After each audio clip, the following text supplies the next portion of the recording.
La risa, por Henry Bergson. 4. Capítulo primero. De lo cómico en general. Lo cómico de las formas y lo cómico de los movimientos. Fuerza expansiva de lo cómico. 2. Un hombre que va corriendo por la calle tropieza y cae. Los transeúntes ríen. No se reirían de él, a mi juicio, si pudiesen suponer que le ha dado la humorada de sentarse en el suelo. Se ríen porque se ha sentado contra su voluntad. No es, pues, su brusco cambio de actitud lo que hace reír, sino lo que hay de involuntario en ese cambio, su torpeza. ¿Acaso había una piedra en su camino? Hubiera sido preciso cambiar el paso o esquivar el tropiezo. Pero por falta de agilidad, por distracción o por obstinación del cuerpo, por un efecto de rigidez o de velocidad adquirida, han seguido los músculos ejecutando el mismo movimiento cuando las circunstancias exigían otro distinto. He aquí por qué ha caído el hombre y por qué se ríen los transeúntes. Fijémonos ahora en una persona que ejecuta sus quehaceres con regularidad matemática. Un chusco ha mixtificado los objetos que la rodean. Moja la pluma en el tintero y la saca llena de barro. Cree sentarse en una silla sólida y cae rodando al suelo. Procede, en suma, al revés. Funciona en el vacío, siempre por un efecto de velocidad adquirida.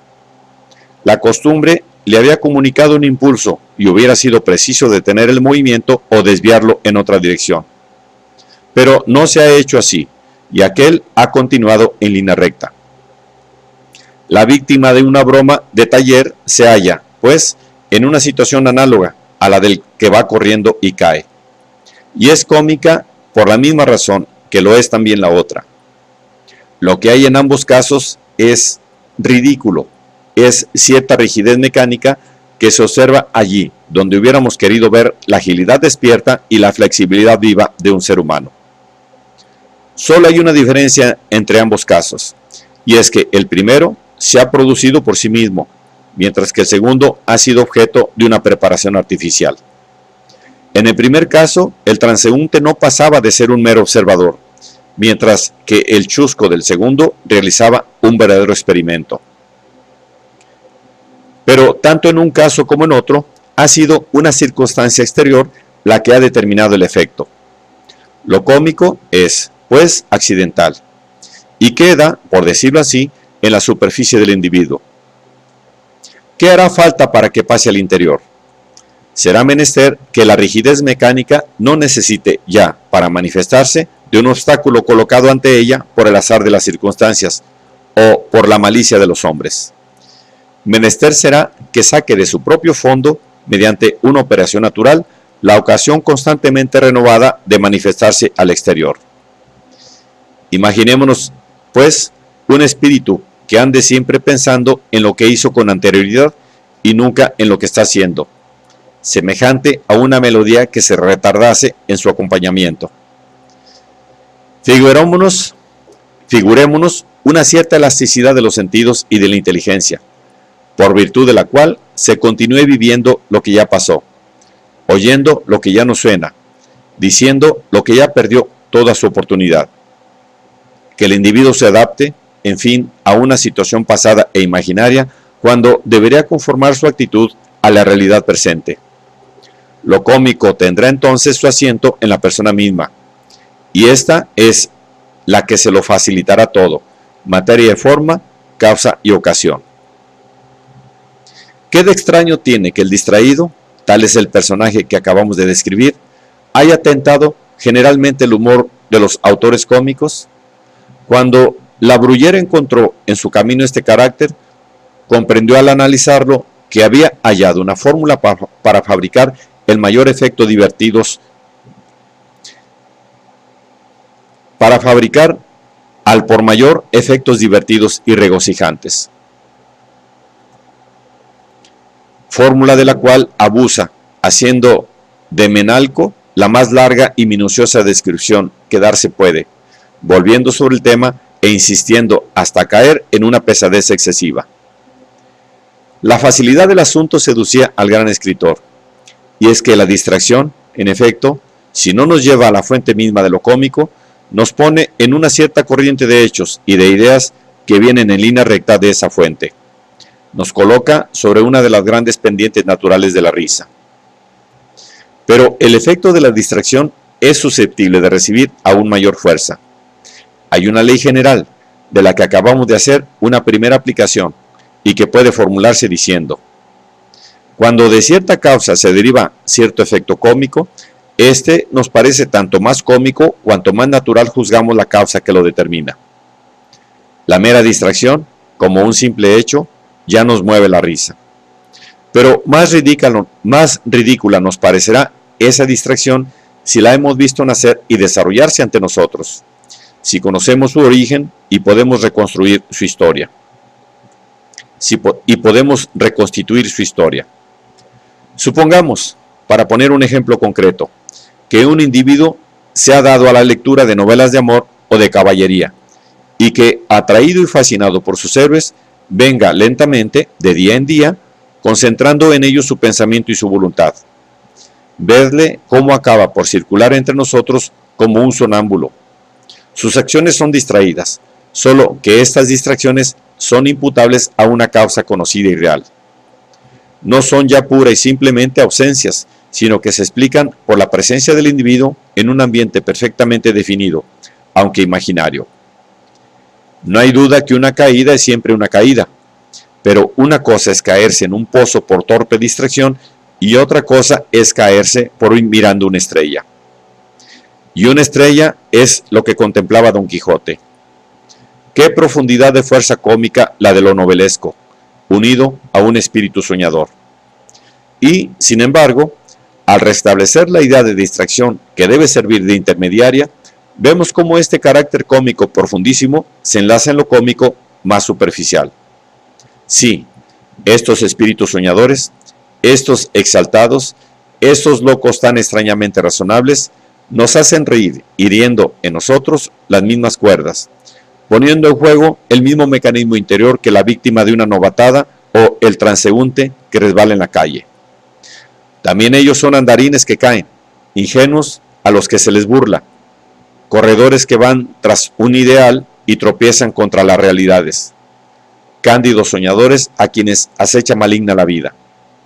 Pero son ante todo unos grandes distraídos que llevan sobre los otros la superioridad de su distracción sistemática, organizada en torno a una idea central, y de que sus malandanzas se hallan enlazadas por la misma inexorable lógica que la realidad aplica a corregir los sueños, engendrando así a su alrededor, por efectos capaces de sumarse unos a otros, una risa que va agrandándose indefinidamente. Avancemos ahora un paso más. Lo que la rigidez de la idea fija es al espíritu, ¿no lo serán ciertos vicios al carácter? Repliegue nefando de la naturaleza y contracción de la voluntad. El vicio suele asemejarse a una córcova del alma. Hay sin duda vicios en los que el alma se hunde profundamente, con toda su fuerza de potencialidad fecunda, llevando los más intensos, vivificados, a un círculo de eternas transfiguraciones. Esos son los vicios trágicos. Pero el vicio que nos convierte en personajes cómicos es aquel que nos viene de fuera, como un marco ya hecho al que hemos de ajustarnos. Aquel que nos impone su rigidez en lugar de amoldarse a nuestra flexibilidad. No somos nosotros quienes le complicamos, sino él, por el contrario, el que nos reduce. En esto precisamente me parece que consiste, como trataré de demostrarlo en la segunda parte de este estudio, la diferencia esencial entre la comedia y el drama. Un drama, aun cuando nos pinte pasiones o vicios que tienen su nombre propio, los incorpora con tal arte a las personas que aquellos nombres se olvidan, se borran sus caracteres generales y ya no pensamos para nada en ellos, sino en la persona que los asume. He aquí por qué el título de un drama solo puede serlo un nombre propio. Son muchas, por el contrario, las comedias que llevan por título su nombre genérico: el avaro, el jugador, etc. Si hubieseis de imaginaros una obra que pudiese llamarse, por ejemplo, El celoso, seguramente os acordaréis de Sganarelle o de Jorge Dandín, pero ni por un instante pensaréis en Otelo.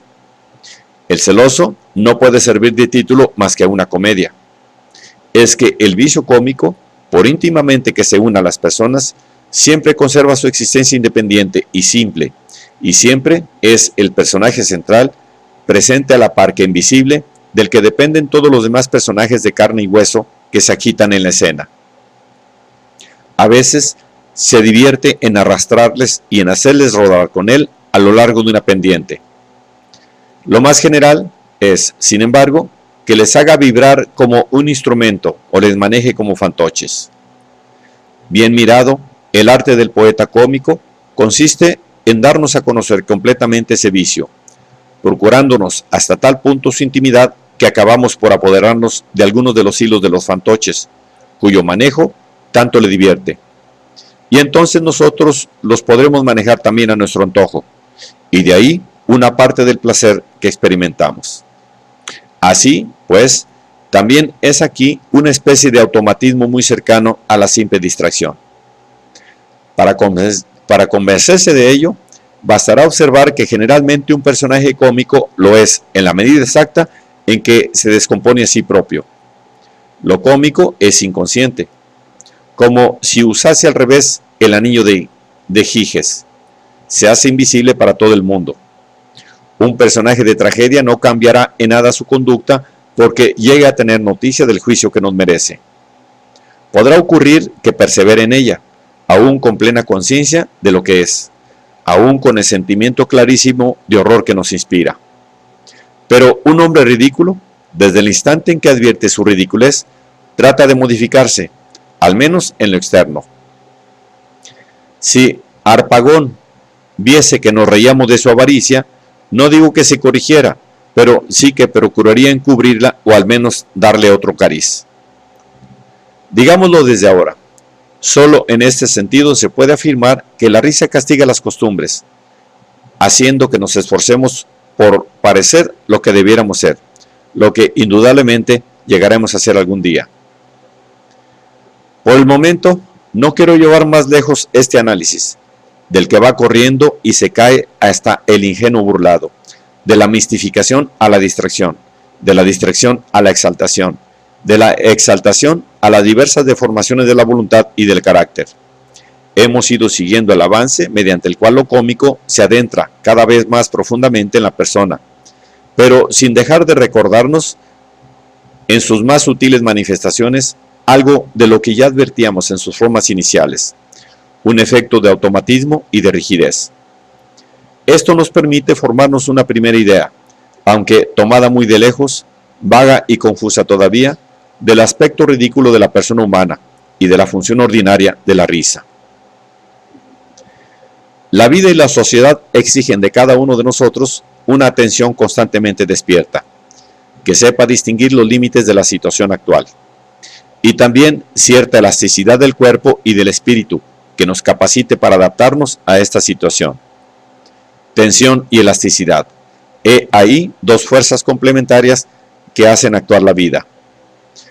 Llegan a faltarle en gran medida al cuerpo, entonces surgen los accidentes de toda índole, los achaques, la enfermedad. ¿Es el espíritu el que carece de ellas? Entonces sobrevendrán todos los grados de la pobreza psicológica, todas las variedades de la locura.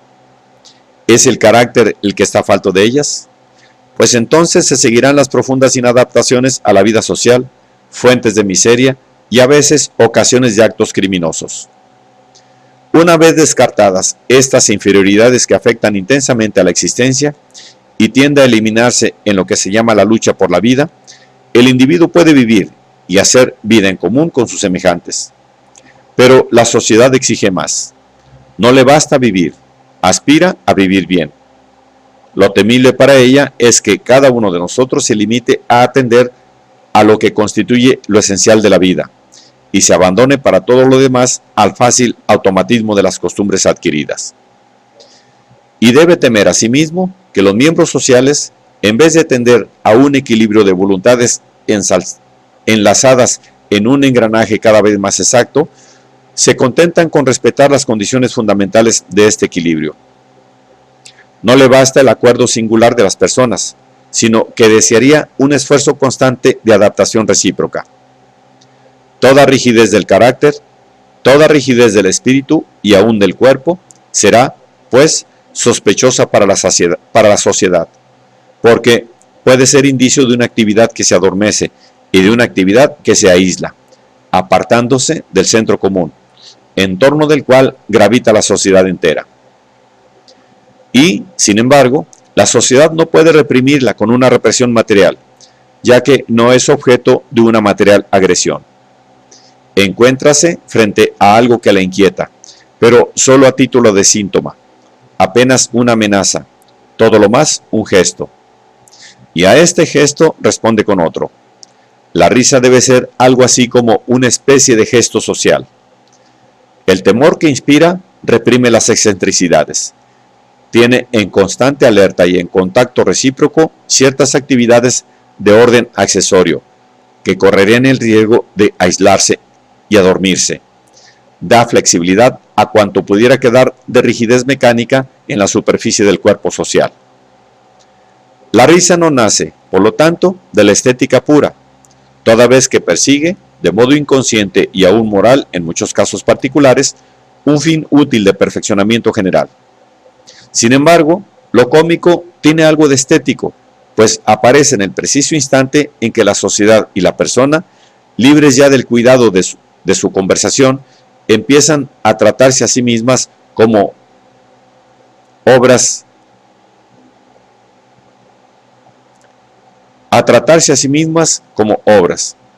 En una palabra, si trazamos un círculo en derredor de las acciones y acuerdos que atañen a la vida individual o social que en sí misma llevan el castigo encarnándolo en sus consecuencias naturales, veremos cómo fuera de este terreno de lucha y de emoción, en una zona neutral en que el hombre se da simplemente en espectáculo a sus semejantes, queda una cierta rigidez del cuerpo, del espíritu y del carácter, rigidez que la sociedad quisiera eliminar a fin de que sus miembros tuviesen la mayor elasticidad y la más alta sociabilidad posibles. Esta rigidez constituye lo cómico y la risa su castigo. Guardémonos, no obstante, de tomar esta fórmula por una definición de lo cómico. Dicha fórmula solo conviene a casos elementales, teóricos, perfectos, en los cuales se presenta lo cómico puro, libre de toda mezcla. Tampoco la damos como explicación, solo haremos de ella el leitmotiv que ha de acompañar todas nuestras explicaciones. Será menester no perderla de vista, pero sin insistir demasiado en ella, a la manera como el buen esgrimidor debe pensar en los movimientos discontinuos de la lección, mientras su cuerpo se abandona a la continuidad del asalto. Esta continuidad de las formas cómicas es la que vamos a tratar de restablecer, anudando el hilo que va desde las astracanadas del clown a los juegos más refinados de la comedia, siguiéndole en sus giros, con frecuencia inesperados, deteniéndonos de cuando en cuando para mirar a nuestro alrededor, volviendo a remontarnos, si es posible, al punto de donde parte ese hilo, y desde el cual acaso vislumbremos, ya que lo cómico oscila entre la vida y el arte, la relación general entre el arte y la vida.